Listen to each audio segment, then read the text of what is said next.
This should have happened a while ago. Here's what Feinstein specifically said. She says, it's time to go on the offensive. I want the president to project power and strength. I think the assumption there is that he hasn't yet. And that's something to hear coming from Democratic Senator Dianne Feinstein of California.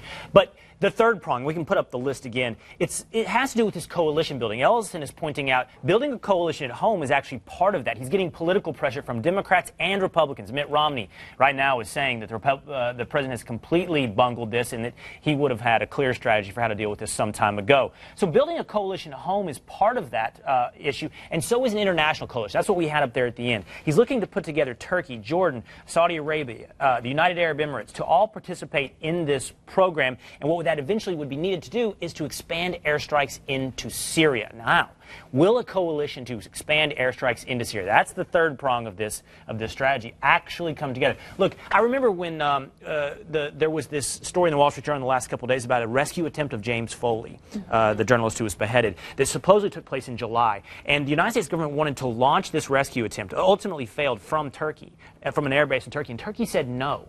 They do not want to participate in this in attacking ISIS because they got their own hostages that ISIS is holding. So I can't imagine Turkey joining a coalition to expand airstrikes into Syria. It's not. There are a couple of things that always make this much more complicated than it sounds. And the president says reach out to regional allies. What, like Qatar? They're writing checks for Hamas. Like the Turks, they've got their own problems. Never mind just those diplomats who are being held, but on top of that, they don't want to become a target of the Islamic State directly, which would happen if they were allowing airstrikes to be launched for them. And on top of that, there's just a general sense that they don't want to be supportive of American strikes against Muslim countries, no matter who's in charge of the country, no matter what's going on there. The populations of the countries we're talking about getting to join this coalition, generally speaking, don't want America dropping bombs anywhere, and that filters all the way to the top. Everybody in this potential coalition is on board with Iraq, but expanding that into Syria, into ISIS's home, which would be necessary for this destroy aspect of degrade and destroy.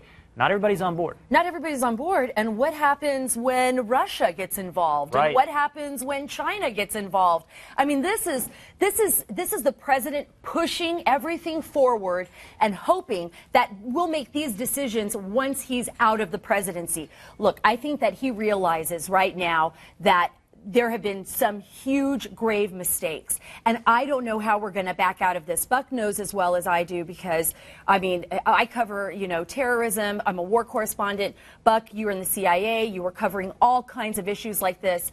You know that when a group like ISIS and Islamic State and Abu Bakr al-Baghdadi decided to cut the heads off of 2 American journalists and publicly display that, a man like that usually has something in his back pocket. He was calling on the United States like, come and get me, boys, because he's usually, at this point in time, ready to launch some other attack. And I think that's why U.S. intelligence as well as European intelligence is highly afraid of what might come next. You touched upon, just in talking there, Sarah, what President Obama's real strategy is here, which is to push it off.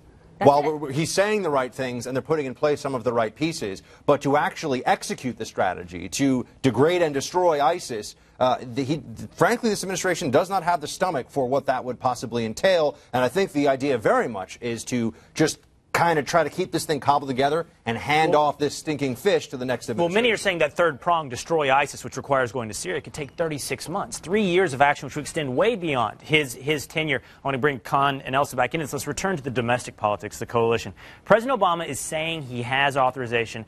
He doesn't need to go to Congress, but he might just do that to serve in their traditional role as an advisory board. Listen.